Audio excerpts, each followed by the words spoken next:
Okay guys, isa na muli mapagpalang umaga, tanghali, gabi po sa inyo lahat. Sana po ang lahat ay nasa mabuting kalagayan at ligtas po sa anumang kapahamakan. Sana po kayo dako ng mundo naroon. Ako po muli ang inyong lingkod, Maestro 21 TV. At sa ating video ngayong araw na ito mga kalingap ay tayo muli po ay magbibigay ng ating panibagong reaksyon tungkol nga po dito sa isa na naman pong buzzer na hindi tumitigil ang mga buzzer na ito mga kalingap. Hindi natin po malaman kung ano ba ang gusto itong mga buzzer na ito, kung inggit ba o may pagnanasa.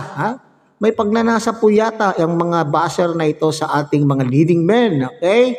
So sa nakaraan araw mga kalingap ay pinuputakti po ang jump card ng mga buzzer. So medyo tumakimik po ang ng jump card dahil sa suspende.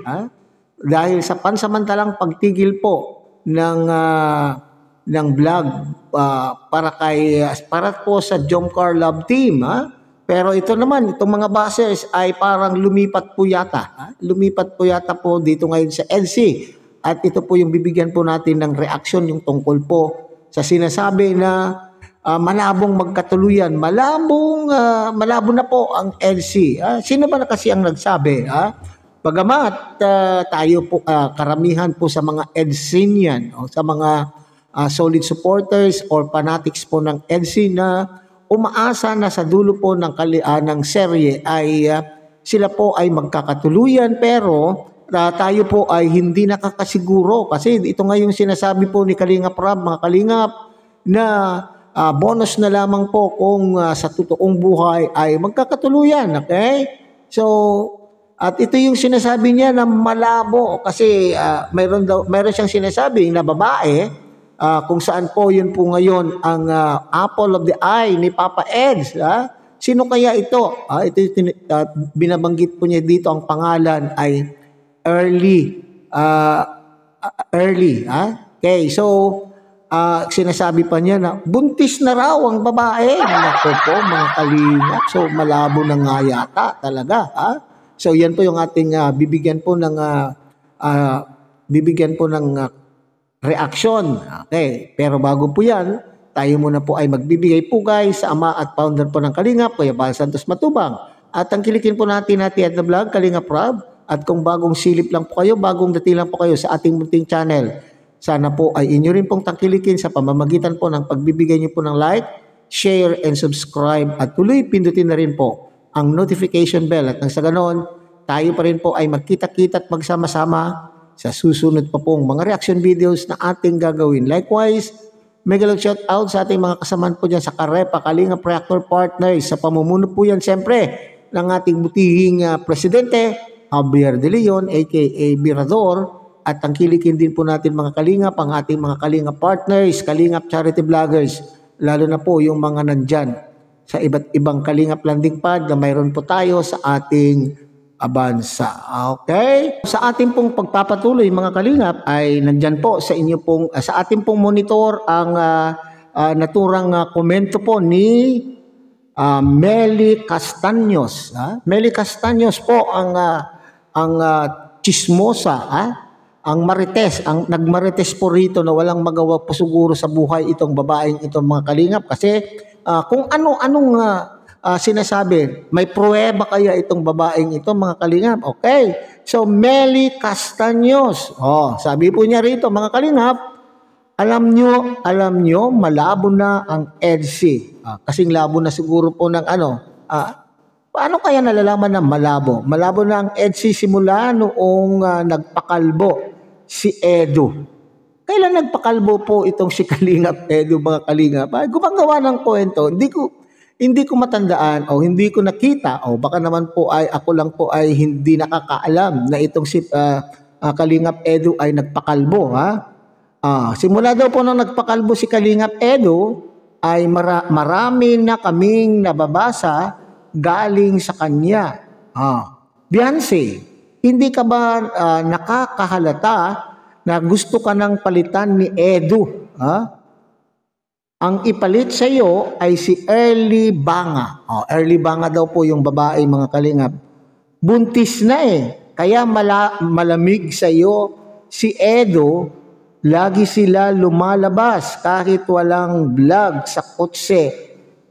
Sa kotse daw sila gatagpo doon. Gatagpo doon. Sila gumawa ng Puites, Maria San.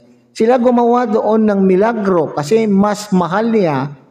Hindi ka naman daw mayaman. Si Early may kaya sa buhay. Ito na naman po Ito na naman po yung sinasabi po nila. Yung mga bashers, doon alam po naman natin mga kalingap, doon sa nakaraang issue sa love team na nawala, ini-issue din po noon mga kalingap, na kaya ginusto po nung leading man, yung babae, ay dahil daw po mayaman, may kaya sa buhay ang babae. Now, alam nyo, kung totoo ang pagmamahal, mayaman po man yan o hindi, ay talagang, kung yan po ang talagang gusto po ni Kalingap Edu, wala tayong magagawa. Pero, ito ay may paratang po rito mga Kalingap na sinasabi, ay mayaman daw po yung babae. At itong si Baby Beyonce, siyempre, beneficiary lamang po, walang yaman, Hindi naman po yung kung anong tawag po, yung yaman po na nakikita po natin ang pinag-uusapan po dito kapag ang puso po ang tumibok mga kalingap. Ang yaman po ng mas mahalaga para sa akin, sa akin mismo ay mas mahalaga po yung yaman na nandyan po sa ating nasa loob po ng ating mga puso, hindi yung yaman na nakikita po natin, kayamanan sa buhay, hindi po yun. Anong tawag po dyan? Mga yaman na yan, mga kalingap. At pinagbintangan mo pa itong si Kalingap Edu na tumitingin sa material na bagay. Naku po. Parang inaakusahan mo dito itong si Kalingap Edu na tumitingin sa kung ano ang maibibigay po ng babae.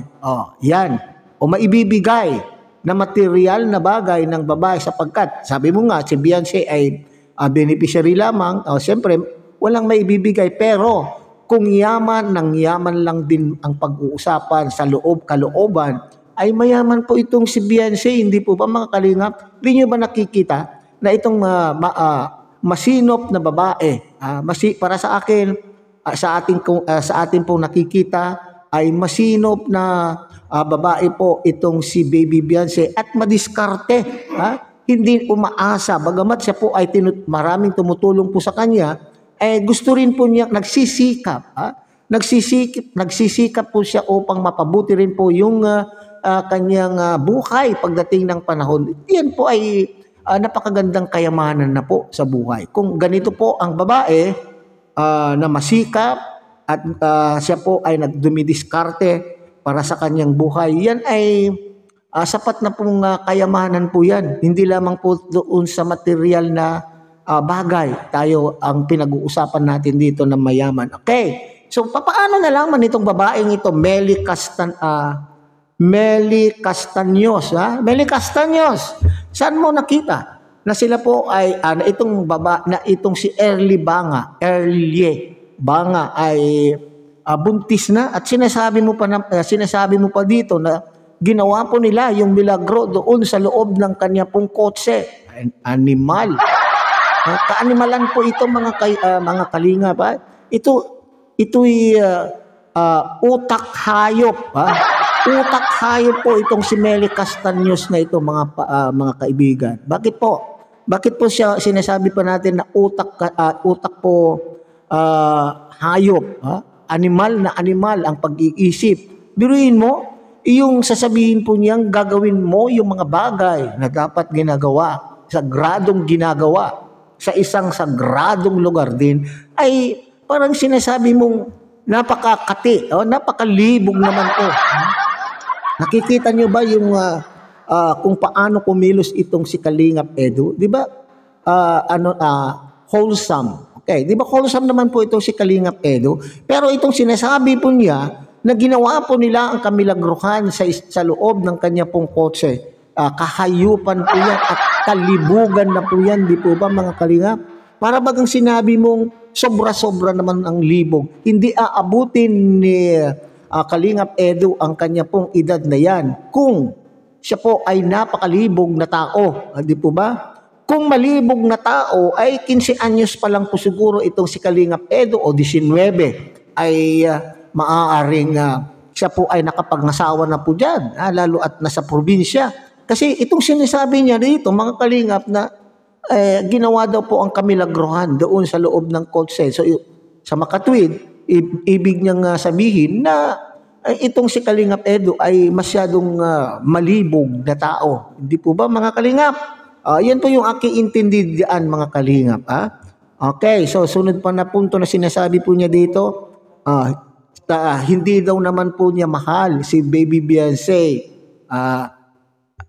At sa nakikita po naman natin, mga Kalingap, at alam ko naman, tanggap po naman natin na for vlog yung iba, pero hindi natin po wawalain yung posibilidad.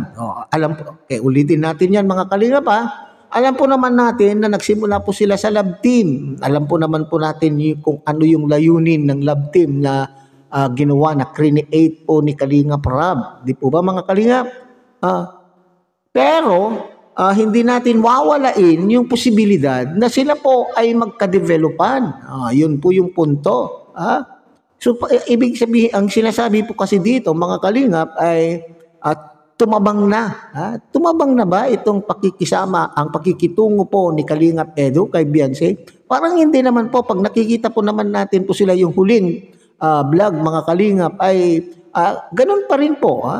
Masaya pa rin po. Sila po ay masaya pa rin po sa kanilang pong pag-uusap, at tayo naman po ay nawiwili at kinikilig doon sa napapanood po natin. Parang wala naman po tayong makita na sinasabing ay lumamig ang pakikitungo po ni Kalingap Edo kay Baby Beyonce. Kaya ikaw, Meli Castaños, baguhin mo yung utak, linisin mo yung iyong utak. Utak hayop, utak animal. Siguro gawain mo ito, gawain mo ito, Meli Castaños. Gawain mo ito at sa iba mo ipinapahid. Yung iyong gawaing kahayupan mo. Okay? So, sana sa ating pong mga Elsinian, huwag kayong magpapa-apekto sa anuman pong paninira ng mga bashers na ito. Tumagal na po tayo. Tumagal na po kayo nagsusuporta sa anuman pong love team. Alam ko ay nandyan pa rin kayo at hindi kayo mapapadapa o hindi po kayo maaapektuhan ng kung anumang pambabas. Kung anuman kwento na gagawin ng mga lumalabas na kagaya po ni Meli Castaños na itong mga Kalingap. Okay? So hanggang dyan na lang muna tayo. Muli, tangkilikin po natin Kuya Bal Santos Matubang, Ate Edna Vlog, Kalingap Rab.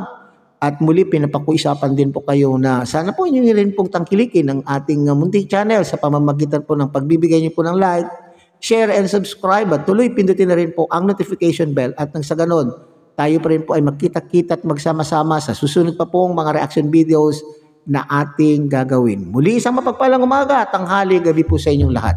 Mabuhay po kayo at God bless everyone.